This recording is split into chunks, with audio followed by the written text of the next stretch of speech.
ये मैंने वैसे कर लिया पूरा क्वेश्चन, पढ़ो। लिखा हुआ है a capacitor of capacitance C is being charged by connecting it across a DC source along with an ammeter.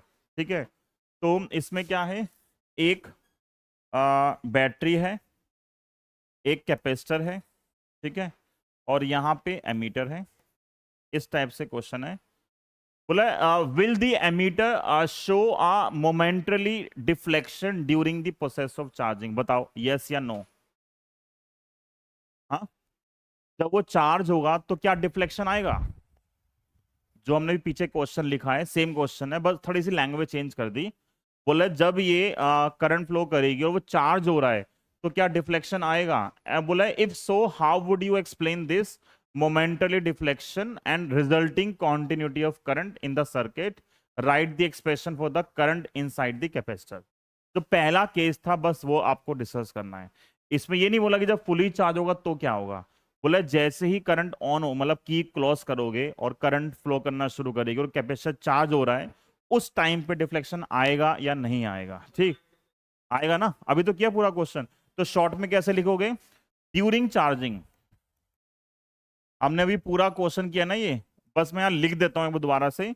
But ये देखो, ये सेम चीज मैंने अभी यहाँ पे आपको एक्सप्लेन किया ही रही। ये नहीं थी, ये पार्ट था। वही ये सेम है ना, in the time interval when capacitor is getting charge. तो जब कैपेसिटर चार्ज करता है तो चार्जिंग के टाइम पे क्या होता है, यहां से करंट आ रही है और करंट धीरे धीरे क्या हो रही है, बढ़ रही है। जब करंट धीरे धीरे बढ़ेगी, जब करंट क्या होगी, धीरे धीरे इंक्रीज कर रही है, तो उतने टाइम इंटरवल में जो चार्ज है उसके ऊपर वो इंक्रीज कर रहा है।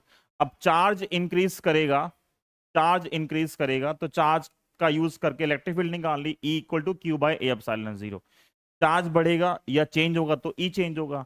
E वेरी करेगा तो DE बाय जो DT आएगा, DE बाय DT वो वेरी करेगा। वो वेरी करेगा तो फ्लक्स वेरी करेगा तो ID प्रोड्यूस होगी। बाहर कंडक्शन करंट है, अंदर डिस्प्लेसमेंट करंट है, कॉन्टिन्यूटी पूरी कंप्लीट होगी और करंट आएगी। तो मतलब जो एमीटर है वो डिफ्लेक्शन देगा। ठीक है, लिखूं छोड़ दूं?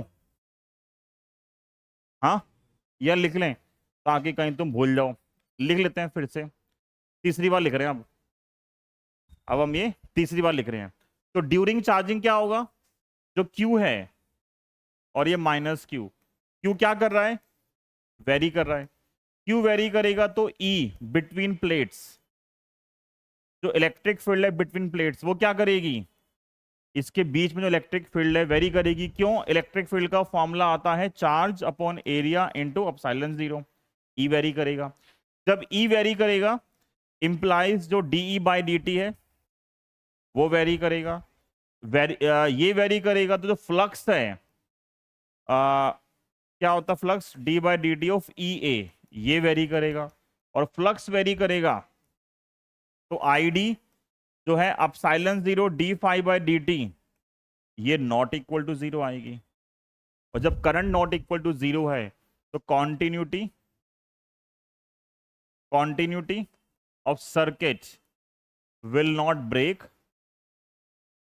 will not break and ammeter will show a momentary deflection। ठीक है, and current between the plates is given by epsilon zero d phi by dt। इसमें ये भी पूछ सकते हैं कि आफ्टर अ वाइल क्या होगा। तो after a while when capacitor will become fully charge, सब कांस्टेंट हो गया, तो ये जो डेरिवेटिव है वो जीरो आएगा, अंदर ID जीरो आएगी और सर्किट की जो कॉन्टिन्यूटी है वो ब्रेक होगी और करंट क्या हो जाएगी, जीरो हो जाएगी। समझ में आ गया? तो इस